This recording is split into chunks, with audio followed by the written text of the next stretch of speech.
अस्सलाम वालेकुम welcome to एमराद। दोस्तों, दो बहुत आम चीज़ों पर बात करने जा रहे हैं। 14 नवंबर को हौसी फाइटर्स ने कुछ मिसाइल्स फायर किए हैं इजराइल के इलात शहर पर, और इससे पहले भी उन्होंने 2 से 3 नवंबर को मिसाइल फायर किए। इसको मैंने ये इस तरह इंटरप्रेट किया था कि वो एक उनका स्ट्रेटजिक फेलियर था, बिकॉज ज़्यादातर तब मिसाइल्स जॉर्डन में गिर गए थे या समुंदर में गिर गए थे। लेकिन इस दफ़ा जो अंसारुल्लाह या हौसी फाइटर्स की तरफ से ये मिसाइल अटैक किया गया है इजराइल पर, इसने वाकई दुनिया को शॉक किया है, और ये बहुत बड़ा लेसन है बाकी जितनी भी मुस्लिम कंट्रीज़ हैं उनके लिए भी। दूसरा हम बात करेंगे कि इंडिया का जो हाल तेजस एयरक्राफ्ट दुबई एयर शो का हिस्सा बन रहा है, वहाँ यूएई के बने हुए बॉम्ब्स देखे गए हैं एलसीए तेजस के साथ, जिन्हें अल तारिक कहा जाता है। इस पर हम आगे चल के बात करते हैं, उनका हम कंपैरिजन किस तरह पाकिस्तान के तकबीर और गज़ब बॉम्ब से कर सकते हैं। पहला तो हम बात कर लें कि जो अंसारुल्लाह के स्पोक्स पर्सन, उनके मिलिट्री स्पोक्स पर्सन जिनका नाम याहिया है, उन्होंने अपनी एक रिसेंट स्टेटमेंट में ये कहा है कि अंसारुल्लाह, या जिसे हम हौसी फाइटर्स कहते हैं, जो कि बहुत लंबे अरसे तक सऊदी अरब के खिलाफ लड़ते रहे, और उन्होंने रिसेंटली अब एक मिसाइल सेल्वो फायर किया है, यानी कि मिसाइल्स का एक बंच फायर किया है इजराइल के सबसे जनूबी शहर इलात के ऊपर। इलात इजराइल के जनूब में वाक़ है, और ये बहुत ज़्यादा अहम इस वजह से है क्योंकि ज़्यादातर जो इजराइल में ऑयल की तिजारत होती है, मुख्तलिफ़ कंट्रीज़ की तरफ से ऑयल आता है, वो इसी रूट के थ्रू गुजर के जाता है। सो इलात शहर पर ये मिसाइल्स फायर किए गए। इससे पहले 2 से 3 नवंबर को भी अंसारुल्लाह ने ये मिसाइल्स फायर किए थे इजराइल पर। लेकिन मैंने वहाँ ये बताया था कि इजराइल और यमन के दरमियान जो फासला है वो 1600 से 1700 किलोमीटर का है। लेकिन उस पहले अटैक में, जो कि 2 से 3 नवंबर के दरमियान किया गया, उसमें अंसारुल्लाह ने बहुत से क्रूज़ मिसाइल्स और इवन बैलिस्टिक मिसाइल के साथ साथ कामिकाज़ी ड्रोन्स तक फायर कर दिए। अब उनमें से ज़्यादा तकरीबन 90 के करीब जो प्रोजेक्टाइल्स थे वो या तो समुंदर में गिर गए या कुछ जॉर्डन में क्रैश हो गए, जो कि उर्दन है। अब उसे एक स्ट्रेटजिक फेलियर की तरह देखा जा रहा था, बिकॉज आपका जो मेन एनिमी था इजराइल, वहाँ तक कुछ भी नहीं पहुँच सका। वहाँ 1 या 2 मिसाइल्स पहुँचे और उसे भी इजराइल के एरो एयर डिफेंस सिस्टम ने डिस्ट्रॉय कर दिया। तो इजराइल का मिला जुला कर कोई नुकसान ही नहीं हुआ। और हौसी फाइटर्स ने ये पूरी सिचुएशन रीड भी नहीं की कि जिस जगह का फासला ही 1600 किलोमीटर है, वहाँ 400 या 300 या 500 किलोमीटर वाले प्रोजेक्टाइल्स पहुँच ही नहीं सकेंगे। ये तो ओबियस बात थी। लेकिन इस दफ़ा जो 14 नवंबर को इन्होंने मिसाइल सेल्वो फायर किया है, वो तमाम के तमाम बुरकान 3 बैलिस्टिक मिसाइल्स हैं। बुरकान 2 की स्टेटेड रेंज 1000 किलोमीटर के आसपास बताई जाती है, जबकि बुरकान 3 की स्टेटेड रेंज 1200 किलोमीटर बताई जाती है।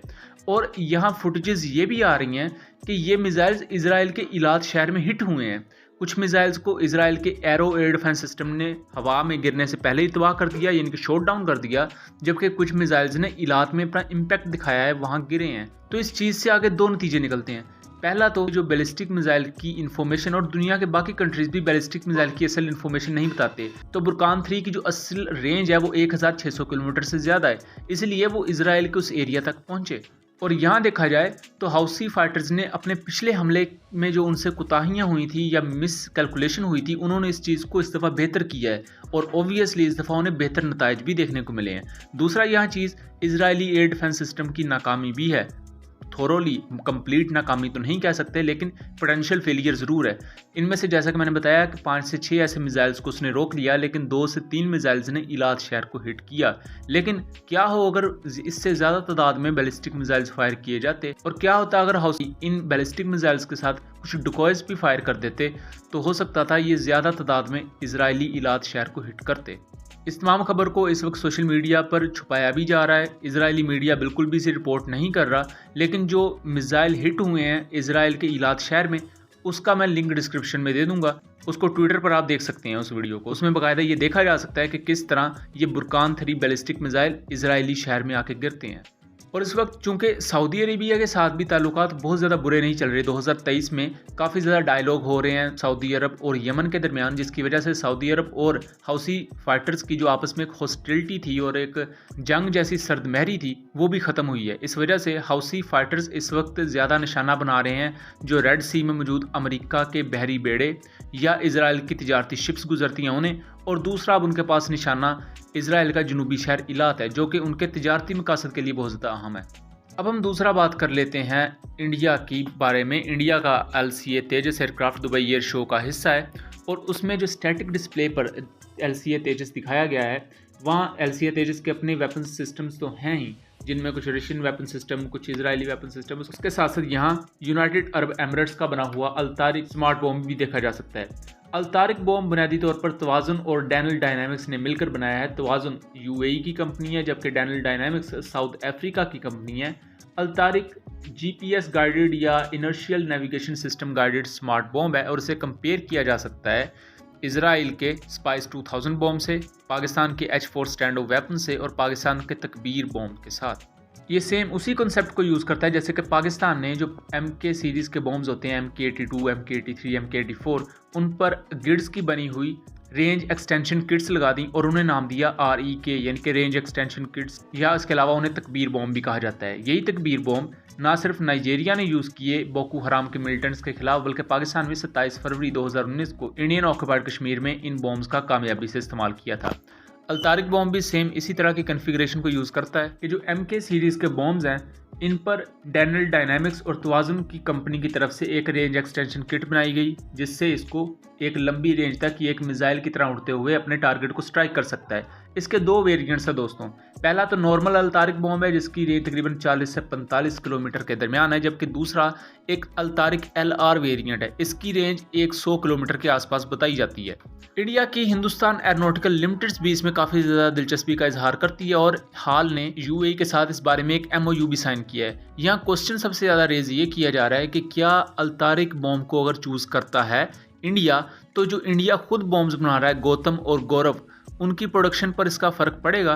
क्योंकि अगर अल-तारिक बॉम्ब अच्छा परफॉर्म करता है तो फिर इंडियन एयरफोर्स ज़्यादातर इसी के साथ ही चीज़ों को लेकर आगे चलेगी, क्योंकि ये बॉम्ब इजिप्ट के F-16 और इजिप्ट के मिराज 2000 के साथ साथ UAE भी अपने फाइटर जेट्स पर यूज़ करता है दोस्तों। और अगर मुस्तकबिल में इंडिया इन्हें अपने मिराज 2000 पर, LCA तेजस पर, सुखोई 30 MKIs पर, जैगुआर्स पर यूज़ करता है, तो फिर वो इंडिया के अपने मुल्क में तैयार करदा गौरव और गौतम बॉम्ब की प्रोडक्शन पर ज़रूर असरअंदाज होंगे, क्योंकि गौरव और गौतम बॉम्ब भी तकरीबन 60 से 80 किलोमीटर के दरमियान की रेंज प्रोवाइड करते हैं, और अगर ये अल-तारिक के LR वेरिएंट से कंपेयर की जाए तो ये कम है। दूसरी तरफ पाकिस्तान की बात कर ली जाए तो पाकिस्तान के पास तकबीर 1 और तकबीर 2, इसके आगे डिफरेंट वेरिएंट्स हैं, बट इनकी अल्टीमेट रेंज 120 से 250 किलोमीटर के दरमियान है। और उसके अलावा सेम कस्वा इंडस्ट्रीज़ गजब बॉम्ब बनाती है, ये भी ऑलमोस्ट तकबीर जैसा ही बॉम्ब है और इसकी रेंज भी तकरीबन 100 से 200 किलोमीटर के दरमियान बताई जाती है। So Pakistan air to ground munition के हवाले से अपने मुल्क में काफ़ी ज़्यादा सेल्फ सफिशेंट है, जबकि इंडिया को यहाँ UAE की तरफ देखना पड़ रहा है। और UAE के साथ चूंकि ये MOU साइन हुआ है और UAE से अगर ये ट्रांसफ़र ऑफ टेक्नोलॉजी के तहत अल-तारिक बॉम्ब इंडिया ले भी आता है, तो इससे इंडिया की अपनी इंडस्ट्री के तहत जो गौरव और गौतम बॉम्ब बन रहे हैं उन पर इसका किस तरह असर पड़ेगा, ये काफ़ी ज़्यादा काबिल गौर बात है। और आने वाले वक्त में देखना काफ़ी ज़्यादा इंटरेस्टिंग होगा कि किस तरह ये चीज़ें आगे लेकर चलती हैं और क्या इंडियन एयरफोर्स इन दोनों प्लेटफॉर्म्स के दरमियान कोई बैलेंस बरकरार रखती है या इनमें से किसी एक प्लेटफॉर्म को चूज़ करती है। सो आपका इसके बारे में क्या ख्याल है? उम्मीद करता हूँ चीज़ें क्लियर रही होंगी। मिलेंगे अगली वीडियो में, तब तक के लिए अल्लाह हाफिज़।